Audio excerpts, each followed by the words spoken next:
আমি গানের পাগল। আমি কিসের পাগল? গানের পাগল। আপনারা আমাকে ভালোবাসুন আর নাই বাসুন সেটা আপনাদের ব্যক্তিগত একান্ত ব্যাপার। আমার গান নিয়ে, আমার গান বাজনা নিয়ে যে আমার আত্মীয় স্বজন বন্ধু বান্ধব যারাই বিরুদ্ধে কথা বলবে তাদেরকে আমি 1 তালাক 2 তালাক 3 তালাক দেব। কারণ কি জানেন? আমার গান আমার সাথী। আমি মরার 1 সেকেন্ড আগ পর্যন্ত, যদি মৃত্যুর 1 সেকেন্ড আগেও যদি আমি সুযোগ পেয়ে থাকি, আমি গান গেয়ে মরবো। ঠিক আছে? আমি দোজগের ঠিকানা খুঁজতেছি, আমি ব্যস্তের ঠিকানা চাচ্ছি না। ঠিক আছে? যারা আমাকে বলতেছেন আমি জাহান্নামের টিকিট কিনছি, জাহান্নামের টিকিট কেনার কথা বলতেছি, তাদেরকে উদ্দেশ্য করে বলতেছি, তোমরা যে যাই কিছু বলো, তোমাদেরকে গণার টাইম আমার নেই। তোমরা যেই হও না কেন, যত বড় মাফের ব্যক্তি হও না কেন, রাখে আল্লাহ, মারে কে, মারে আল্লাহ, রাখে কে। আমাকে যে আল্লাহ সৃষ্টি করে পাঠিয়েছেন সে আল্লাহ জানে আমি কি ভালো না খারাপ, সে আল্লাহ ভালো মন্দ জানে।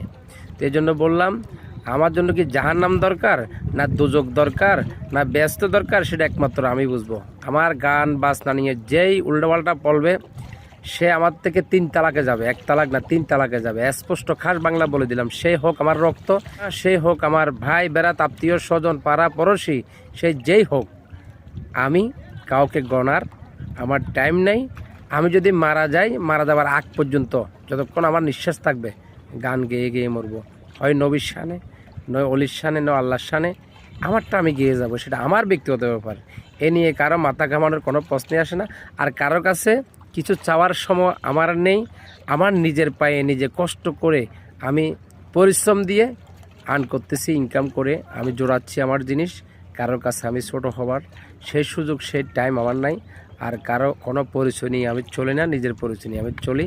কে কোথায় আছে না আছে সেটাগুলা দেখার আমার কোনো প্রশ্নে আসতে পারে না, দেখবো না ইনশাল্লাহ। মারা যাওয়ার আগে অলরেডি আমি একটা চিঠি লিখে রেখেছি যে আমি মারা যাওয়ার পরে কারা কারা আমার লাশের সামনে আসতে পারবে, কারা কারা আমাকে স্পষ্ট করতে পারবে, তাদের নামগুলো উল্লেখ করে দিচ্ছে। যারা যারা আসতে পারবে না তাদের নাম উল্লেখ করে দিচ্ছে, তারা আমার সামনে আসতে পারবে না, আমার লাশের সামনে স্পষ্ট ভাষা বলে দিছে। তো সবাই ভালো থাকবেন, সুস্থ থাকবেন, এই বলে শেষ করলাম। আসসালামু আলাইকুম।